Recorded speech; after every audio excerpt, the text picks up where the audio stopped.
नमस्कार. सध्या एक महत्त्वाचा मुद्दा संपूर्ण जिल्ह्यात महाराष्ट्रात उपस्थित होतोय, ते म्हणजे मिरवणुका वेगवेगळ्या निमित्ताने जे निघतात त्यामध्ये DJ हा जो प्रकार आहे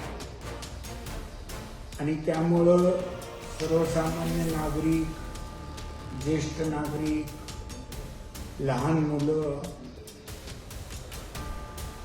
रुग्ण, हॉस्पिटलमध्ये असलेले, घरी ट्रीटमेंट घेणारे यांना भरपूर मोठ्या प्रमाणात त्रास होतो.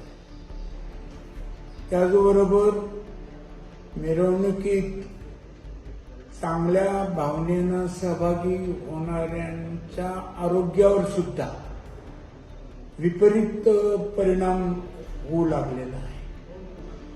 आणि या सगळ्या गोष्टीचा विचार करून सोलापुरातील ज्येष्ठ नागरिकांनी जी भूमिका घेतली, सोलापूर शहरातील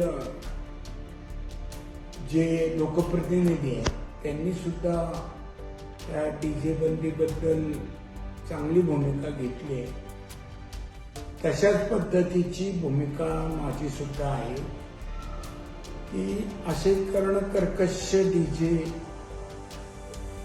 आणि वाजवण्यापेक्षा आणि त्याचा लोकांना त्रास होण्यापेक्षा जी पारंपरिक वाद्य आहेत आपली, जी वर्षानुवर्ष अगदी पूर्वीपासून असलेली, अगदी म्हणजे आपल्या महाराष्ट्राचं आराध्य दैवत छत्रपती शिवाजी महाराजांच्या वेळेपासून वेगवेगळ्या समारंभात, कार्यक्रमात जी वाद्य वाजवली जातात तीच वाद्य अशा वेगवेगळ्या प्रकारच्या मिरवणुकीमध्ये जर ठेवली तर त्याचा त्रास न होता उलट लोकांचा आनंद द्विगुणित होईल.